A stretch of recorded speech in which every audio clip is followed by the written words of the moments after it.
Bulan ni kamu berpuasa dekat Oulu tu berapa jam? Panjang ke?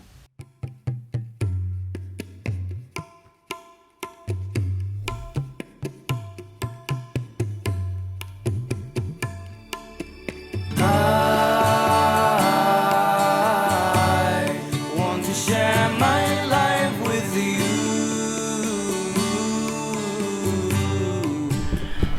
Bismillahirrahmanirrahim. Assalamualaikum warahmatullahi wabarakatuh.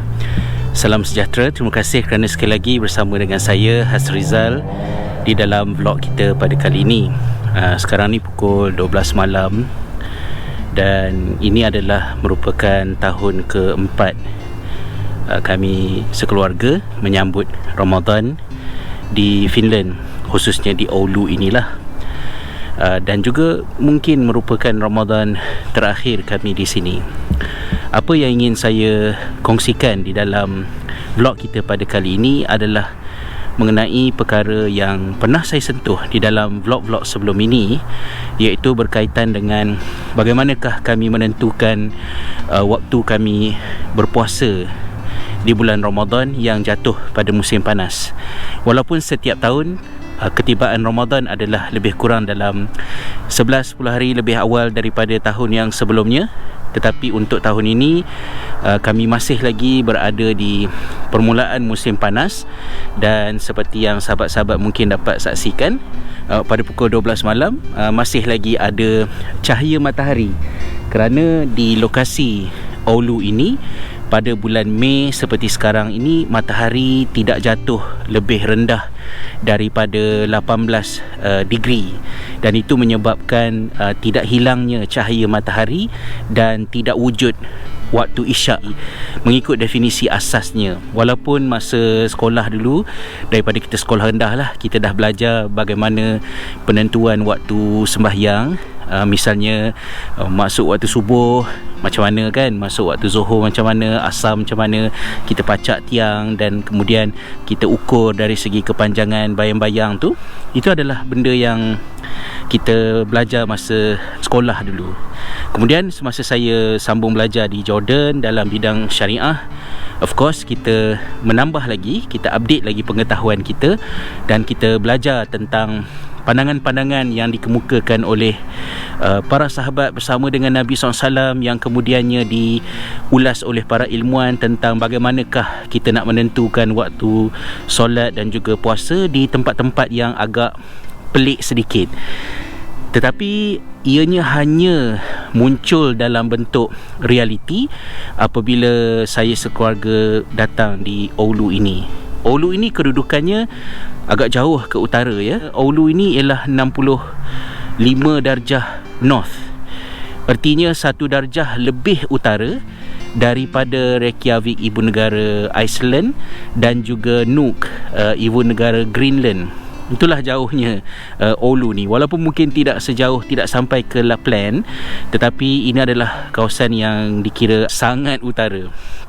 Jadi di tempat-tempat yang macam ini, dia memerlukan kepada kita untuk memahami maqasid di sebalik pensyariatan sesuatu perkara. Misalnya penentuan waktu solat berdasarkan kepada pergerakan matahari siang dan malam adalah merupakan kaedah asas yang terpakai untuk lokasi-lokasi yang sederhana, yang munasabah. Tetapi ada lokasi tertentu yang terlalu jauh ke utara ataupun terlalu jauh ke selatan yang boleh menyebabkan malam terlalu panjang atau siang terlalu panjang berdasarkan musim panas dan musim sejuk. Dan dalam situasi yang seperti ini, menentukan waktu solat dengan kekal berpandukan kepada perubahan siang dan malam, contohnya dengan dibahagikan tempoh malam kepada 7 bahagian, benda-benda yang macam tu yang kita sedia maklum dalam kaedah pengiraan asas. Saya pun bukanlah ahlinya dalam hal ini. Ianya menyebabkan, contohnya kalau berpuasa di bulan Ramadan, dia boleh menyebabkan mereka yang duduk di kawasan utara seperti kami ini berpuasa sehingga 22 jam, sehingga 23 jam.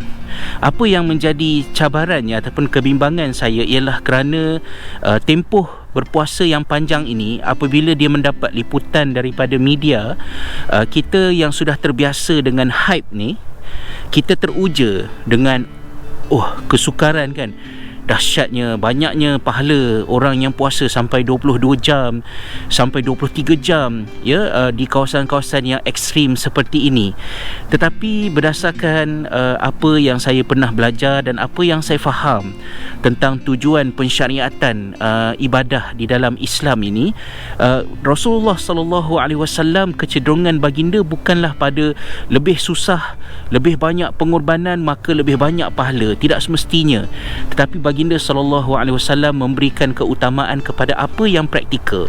Dan kita juga kena ingat bahawa bulan Ramadan ini, yang berpuasa bukanlah hanya seorang lelaki dewasa yang sihat, tetapi juga kaum wanita. Dan kaum wanita itu bukan kaum wanita yang sakit, bukan kaum wanita yang mengandung atau menyusukan anak, tetapi kaum wanita yang sihat, yang juga merupakan mukallaf.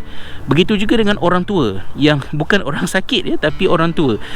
Dan saya juga secara spesifiknya memikirkan tentang soal anak-anak, kanak-kanak.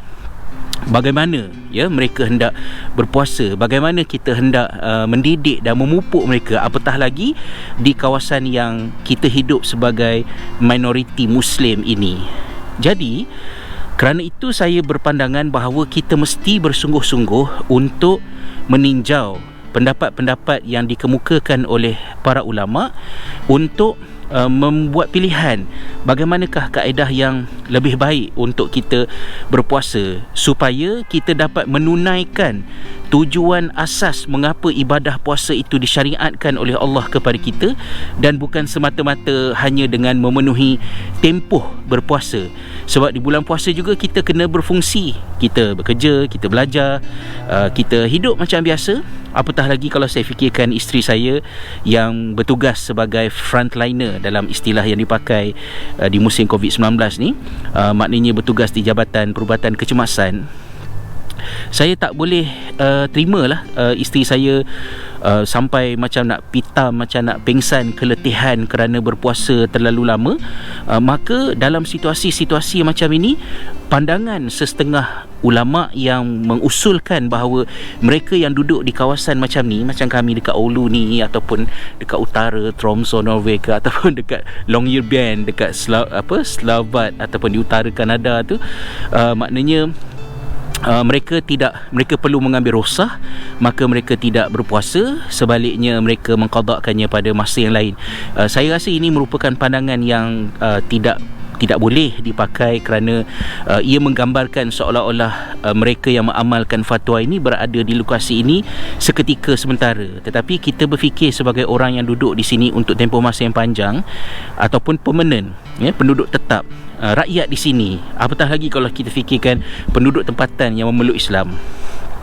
Jadi kalau kita hitung-hitung balik, pandangan setengah ulama yang mengatakan bahawa kawasan yang munasabah untuk menentukan waktu solat dan juga berpuasa di bulan Ramadan ini, mengikut kaedah asasnya yang kita kenal itu, terhad kepada kawasan-kawasan yang tidak lebih daripada 45 darjah utara, ataupun pandangan setengah ilmuwan yang lain pula, iaitu 48 darjah utara, ataupun menurut Dr. Jasir Audah yang lebih spesifiknya 48.5 darjah utara.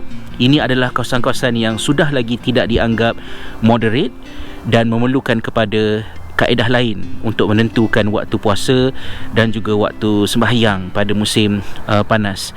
Kenapa 48.5 darjah?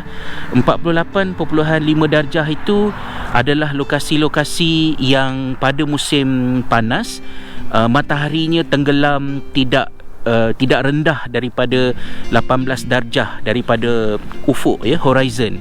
Dalam arti kata lain, ini adalah kawasan-kawasan yang malam tidak gelap sepenuhnya dan tidak ada waktu isyak yang hakiki.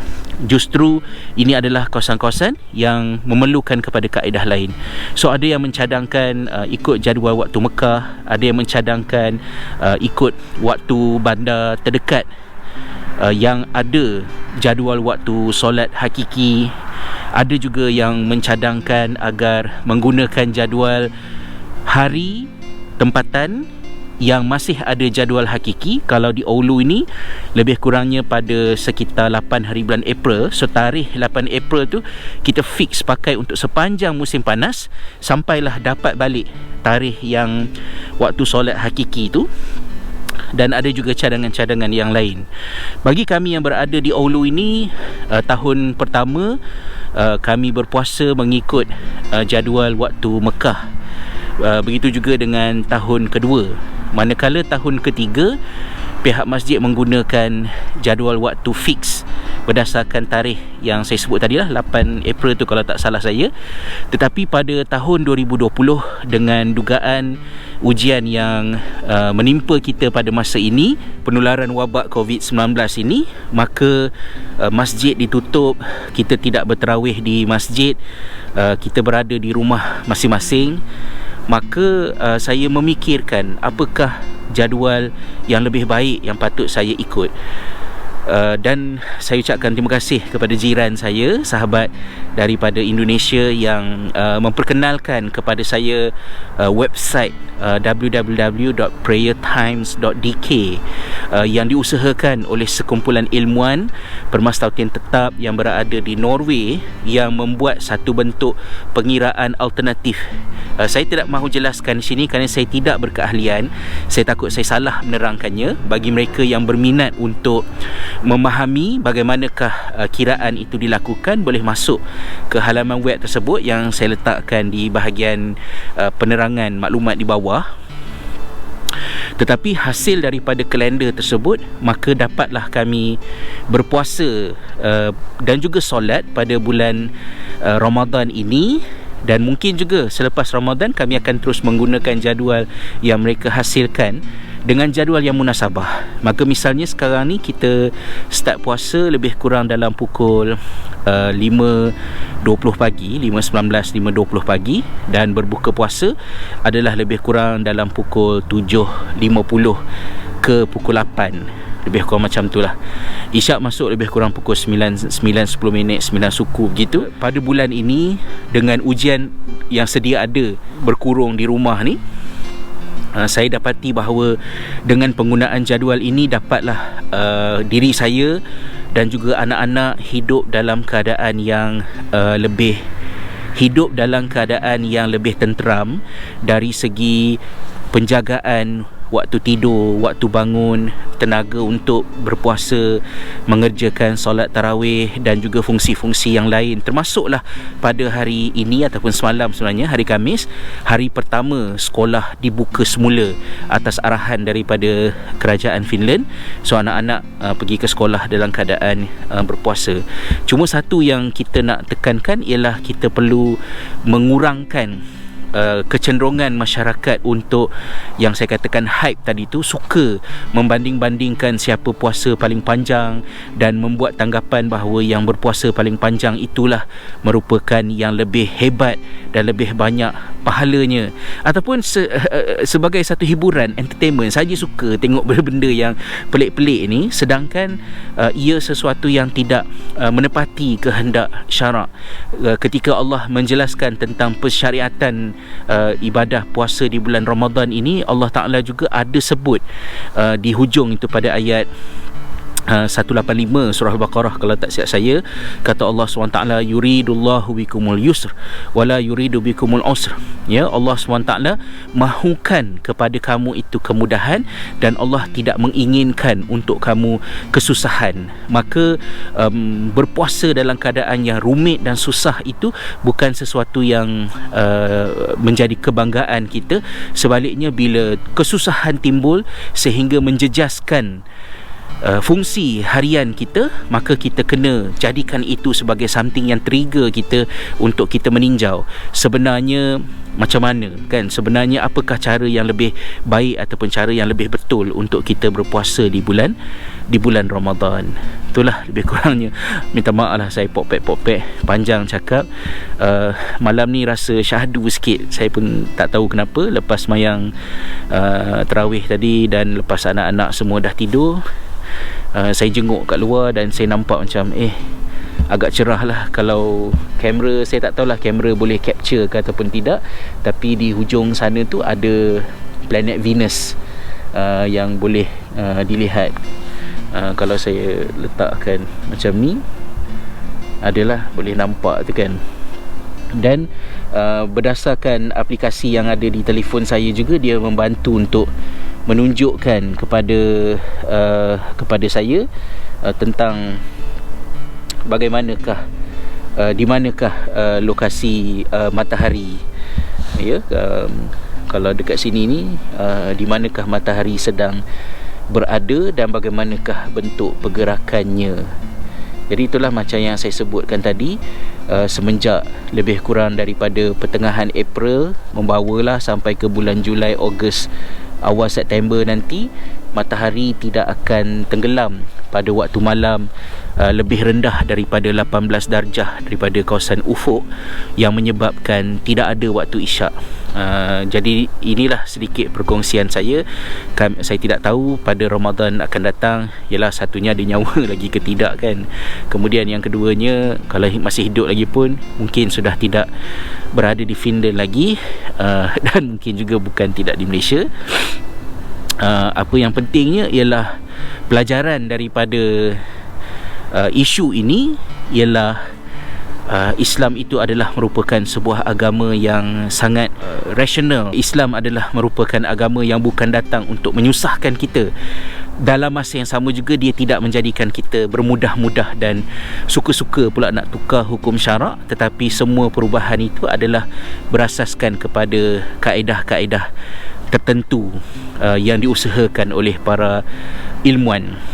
Jadi penyudahnya, saya ingin peringatkan diri saya dan juga sahabat-sahabat semua bahawa Allah SWT mensyariatkan ibadah puasa di bulan Ramadan ini, satunya adalah untuk membuka ruang bagi kita meningkatkan dampingan kita dengan Al-Quran. Kemudian seperti yang disebutkan dalam surah Al-Baqarah ayat 183 itu, bahawa Allah mensyariatkan ibadah puasa ke atas kita orang-orang yang beriman, seperti ibadah puasa ini pernah disyariatkan kepada umat-umat sebelum kita.